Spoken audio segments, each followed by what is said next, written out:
जय हिंद। तो समझते हैं सम्मानित शिक्षा मित्रों के 60 वर्ष उपरांत रिटायरमेंट होने के शासनादेश जारी हो जाने के बाद लगातार ऐसे तमाम शिक्षा मित्र हैं जो कि रिटायर भी हो रहे हैं। इसके साथ साथ सबसे महत्वपूर्ण वे अपने रिटायरमेंटी के कगार पे हैं। तो यहाँ पे सबसे महत्वपूर्ण ये बात होगी कि क्या उन्हें रिटायरमेंटी के बाद उत्तर प्रदेश सरकार के द्वारा कुछ राशियाँ दी जाएंगी।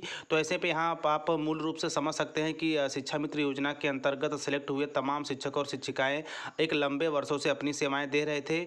चूँकि एक यह संविदा योजना थी, तो आपको भी पता होगा कि संविदा योजना के अंतर्गत जो भी व्यक्ति रिटायर होता है, आगे चल के उत्तर प्रदेश सरकार के द्वारा उन्हें किसी भी तरह की राहत या रिटायरमेंटी नहीं दी जाती।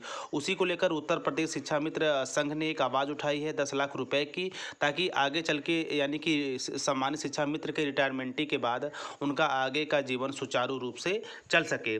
बाकी मानव संपदा पोर्टल पर भी चीज़ें उपलब्ध कराए जाने की बात की गई है। तो समझेंगे। तो देखिए, शिक्षा मित्रों को सेवानिवृत्ति पर 10 लाख रुपए की मदद दे सरकार। तो ऐसे में जाहिर सी बात है कि इतने लंबे वर्षों तक सेवा जिन्होंने दिया है, अपना कीमती समय स्पेशली शिक्षा विभाग को लेकर खोया है, तो प्रदेश सरकार को भी उनके रिटायरमेंटी के संबंध में कहीं न कहीं कोई ठोस कदम उठाने की आवश्यकता है। तो ऐसे में प्रदेश के परिषदीय विद्यालयों में शिक्षा मित्रों के काम करने की आयु सीमा 60 साल निर्धारित कर दी गई है। संबंधित शासनादेश जारी हो चुका है। ऐसे में अब शिक्षा मित्रों की सेवानिवृत्ति शुरू हो गई है। इसी क्रम में नरेंद्र सिंह बिजनौर का हाल ही में कार्यकाल समाप्त हुआ है। उत्तर प्रदेश प्राथमिक शिक्षक संघ ने शिक्षा मित्र संघ ने प्रदेश सरकार से मांग की है कि शिक्षा मित्रों के सेवानिवृत्ति या कार्यकाल खत्म होने के बाद उन्हें कम से कम 10 लाख की सहायता राशि दी जाए, जिससे उन्हें जीवन यापन में मदद मिल सके।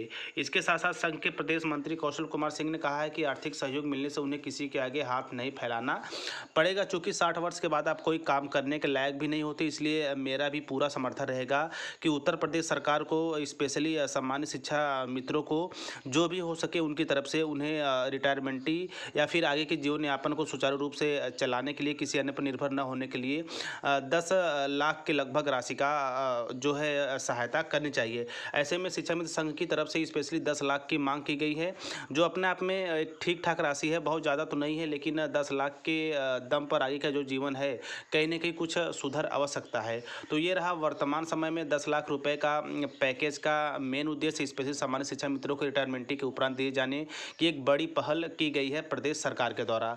और चूंकि मेरा भी पूरा प्रयास रहता है कि मैं टीचर प्लानिंग पॉइंट चैनल के माध्यम से उन चीज़ों को आपको रूबरू करा पाऊँ जो वर्तमान में चल रही हों, जिनकी स्थितियाँ वर्तमान में बढ़ रही होती है। आगे चल के संघ की इन मांगों को प्रदेश सरकार कब तक मांगती है, इसके संबंध में क्या नई सूचनाएँ दे सकती है, इसके साथ साथ सबसे महत्वपूर्ण आगे चल के सामान्य शिक्षा मित्रों के जो अभी बचे हुए शिक्षक और शिक्षिका हैं उनके भविष्य को लेकर क्या नए फैसले लेती है सरकार, वो भी जानना काफ़ी रोचक होगा। तो वेट करिएगा। इसी क्रम में जो भी जानकारी आती जाएंगी मैं लगातार आप लोगों के साथ जुड़ा रहूँगा। तो मिलते हैं नेक्स्ट वीडियो में नेक्स्ट इन्फॉर्मेशन के साथ। तब तक स्वस्थ व्यस्त और मस्त रहिए। जय हिंद, वंदे मातरम।